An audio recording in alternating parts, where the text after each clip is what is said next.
Olá, bom dia. Salmo 149, o penúltimo salmo.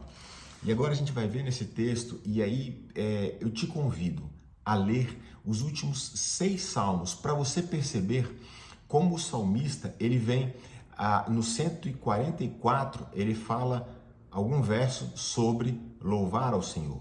No 145 já são alguns versos. E aí ele vem nessa crescente, até que ele chega no 148, que foi o de ontem, e ele repete verso após verso, louve ao Senhor, louve ao Senhor. Ele vai trazendo agora só essa questão, e o louvor é uma entrega, uma rendição ao Senhor. É a hora que a nossa alma se derrama, como se nós nos lançássemos num rio que vem fluindo, nós nos lançamos nesse rio e aceitamos em ser conduzido pela correnteza. Lembra que o Senhor fez isso com o profeta Ezequiel? Ele chama o profeta para entrar nas águas, e à medida que o profeta vai entrando nas águas, tem uma hora que ele fala, não dá mais pé, o rio agora é quem me leva. E isso fala de sermos conduzidos pelo Espírito Santo. Todo esse reconhecimento, quando me toca, e eu tenho agora esse relacionamento de receber e entregar ao mesmo tempo, isso tudo faz parte do louvor ao Senhor. Não é somente uma música, é muito mais do que uma música. É um relacionamento contínuo, o louvor ao Senhor contínuo. Assim como a adoração também é uma entrega que eu faço ao Senhor de quem? De mim mesmo. É como se eu estivesse 24 horas do meu dia me entregando ao Senhor. Mas aqui no louvor existe esse relacionamento, esse receber e entregar, esse fluir. Mas vamos ao texto. Então a gente vai percebendo essa crescente, como se o salmista agora, os olhos, o foco dele estão no Senhor, e é somente olhando para isso, e parece que a cada momento ele vai tendo uma nova revelação do Senhor, um novo impacto do Senhor. A gente entende que os anjos diante do Senhor, a Bíblia vai dizer que eles constantemente estão repetindo, Santo, Santo, Santo. Inclusive tem até um louvor que diz o que os anjos veem, porque eles só ficam dizendo santo, santo, santo. E eu entendo que é como se na hora que eles pronunciam santo, eles têm um impacto de uma revelação de Deus ainda que nunca tinha acontecido, nunca tinham visto antes. Então eles olham novamente santo.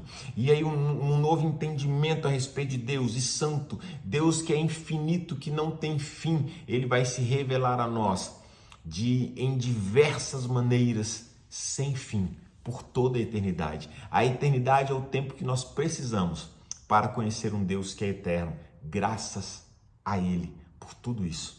Então no Salmo 148 ele começa agora a descrever a grandiosidade de Deus e dizer, olha, louvem ao Senhor, por qual motivo?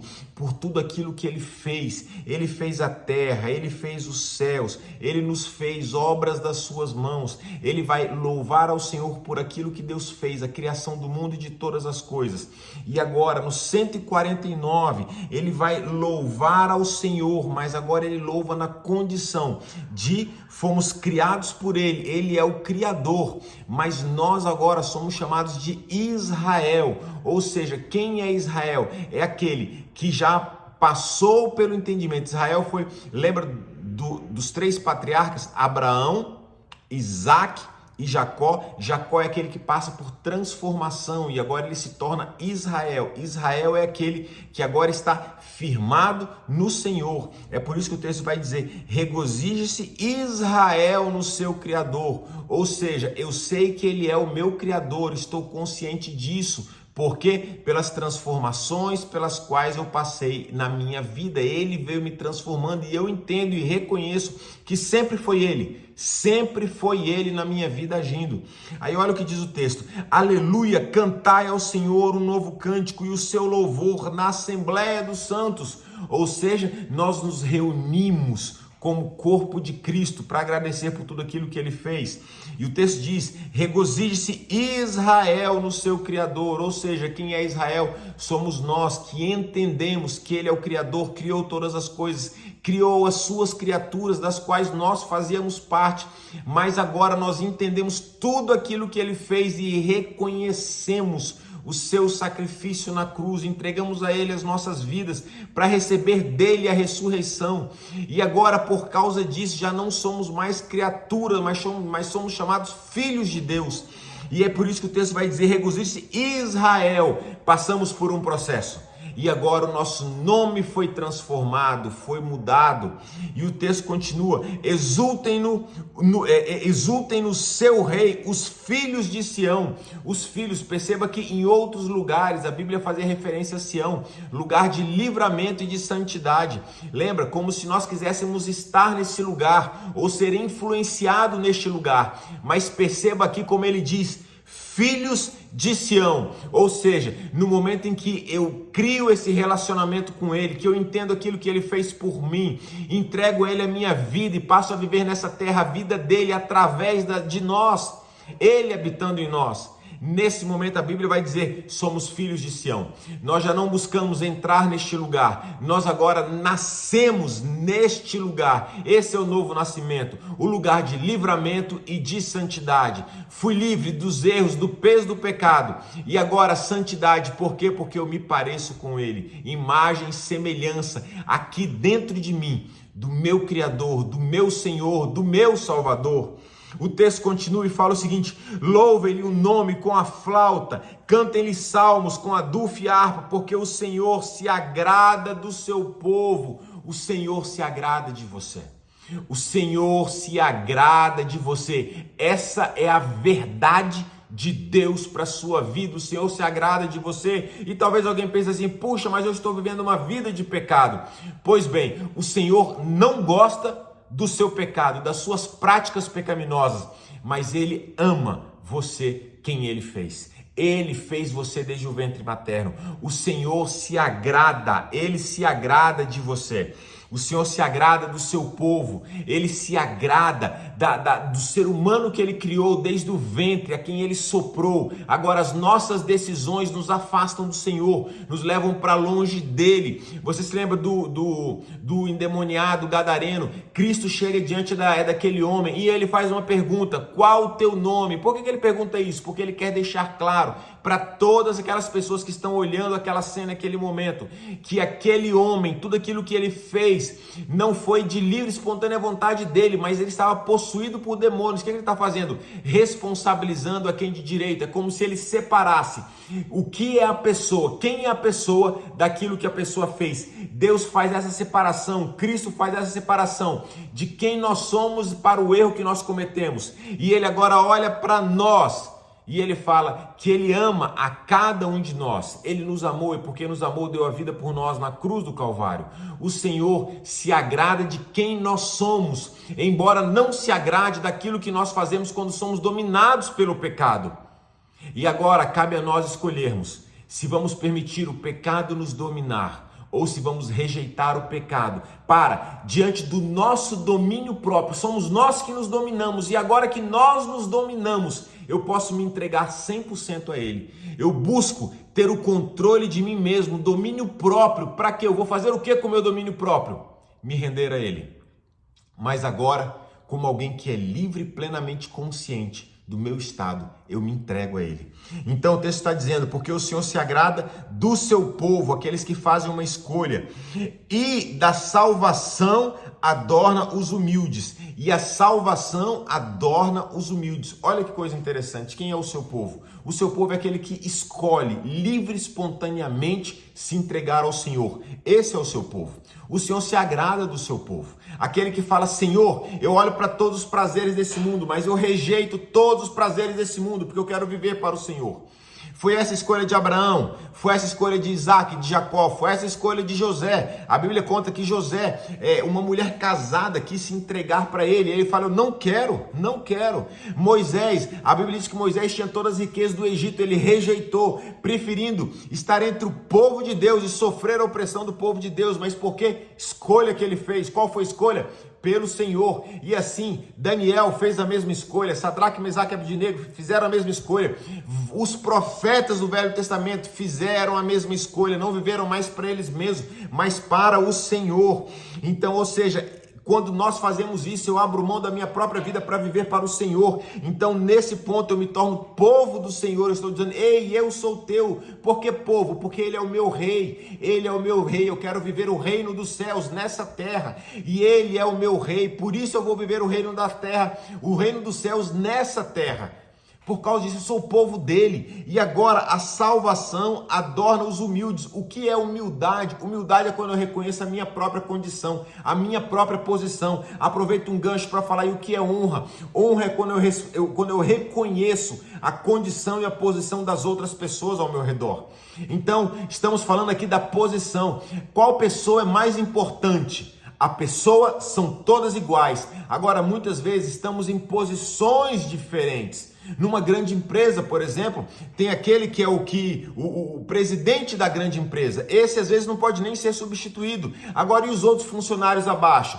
Podemos substituir um ou outro, porque uma função é mais importante do que a outra. Agora, qual pessoa é mais importante? São todas exatamente iguais, todas têm o mesmo fôlego de Deus.